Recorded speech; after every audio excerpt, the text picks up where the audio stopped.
Ladies and gentlemen, today we are talking about the RadRunner from RadPowerBikes. So, I dismissed entry-level bikes for a long time. I used to think, why wouldn't you just save up your money, save an extra $2,000 and just get something a little more reliable, something with better components, better parts, and then, in the long run, you'll end up doing less work on the bike and you can keep the bike longer, instead of just trying to fix something that's already really a low level bike and low level parts. And then there's a couple of things I realized, two things I think. So one was a lot of these companies, not a lot, there's a couple of these companies that have good customer service. So if you buy a bike that is entry level and has cheaper parts, they'll stand behind it for a year or two. So you might have to deal with it breaking down sooner than later, but at least they have your back, and then your money's sort of back, and you're guaranteed to get, probably at least 2, maybe 3 years out of it. So that was the first thing, and Rad does do that. The second thing I realized is, I dismissed them because a lot of them come with a shitty gear set. They come with a low-level Shimano tourney or something like that, and to ride a bike with that low level of a gear set is kind of a, it's kind of a waste of time. It doesn't even sound like the gears are shifting. It sounds like they're almost braking, like as you ride them. But then I realized a couple of years ago, I bought a bike that had a throttle. It had a decent gear set.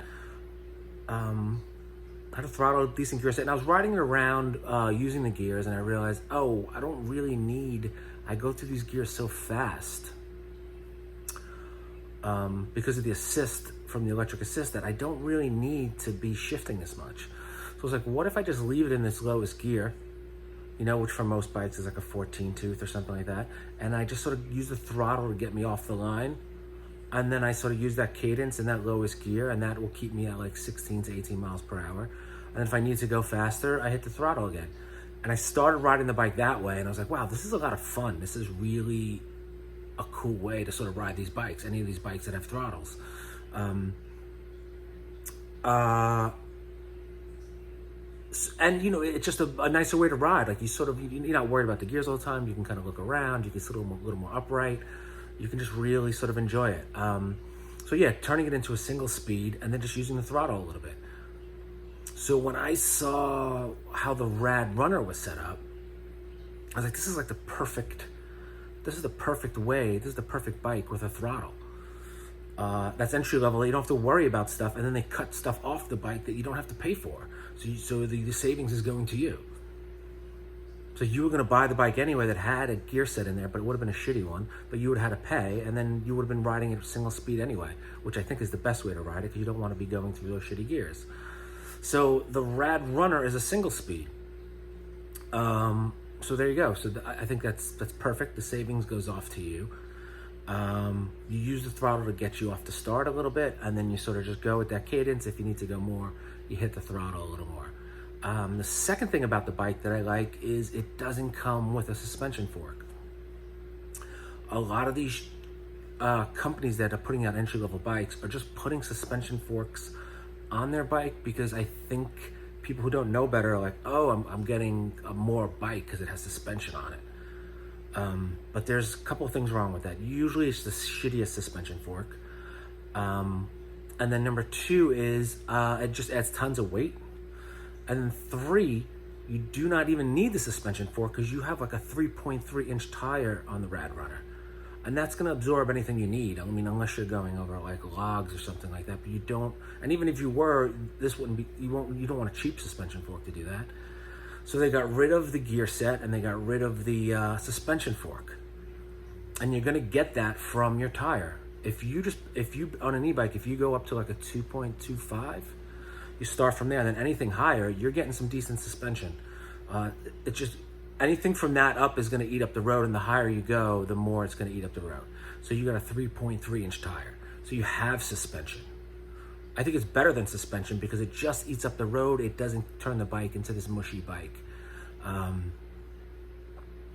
So I really like this bike. I know it's cheap. You know, of course, it's going to have cheap parts. It's going to break down sooner than usual, quicker than not, is what I should say. But the bike backs you up. The company backs you up with their customer support. I don't know what the warranty is, 1 or 2 years. So at least you'll have the bike for that long. And they got rid of the things that you really don't need. And they didn't feel pressure to put it on. You know, which a lot of companies do. Like a lot of times when I see a cheap entry-level bike and they have forks on there, I kind of don't respect the company because it already will have a thick tire on there, and they went with the fork anyway just because they know it might sell better or something, not because they're real bikers and they know that it's sort of like a waste of time and it's going to add more weight to the bike, and why add a shitty suspension fork, you know? So, yeah, I really like this bike. The only cons for this bike are, if you don't know, it has mechanical disc brakes. So because the bike is so heavy and it goes much faster than a normal bike, you're gonna go through brakes much quicker. So be ready for that. Number 2 is you're gonna be probably adjusting your brakes every 2 to 4 weeks. It's not a big deal. You just sort of pull the wire a little further through. But if that's something you don't wanna do, then, you know, maybe you should look into something else. But what else about this bike? I think that's it, man. I think RadRunner, this is really a great bike for them. And I see reviews of people like, oh, I wish this bike just had a suspension fork, which gets into the RadRunner Plus, which I'll do a review of, but you don't need a suspension fork. So they really got the things out of it that you really don't need anyway, the bad gears and the suspension, and the savings went on to you, man. As long as you're riding a bike with a throttle, this is, I think this is a great setup for this bike. So I think that's it, man. This is the RadRunner from RadPowerBikes. My first impressions. If you have any comments, questions, concerns, leave them down below. We'll discuss it. I'll bring it up in another video. That's it. Thanks. Bye.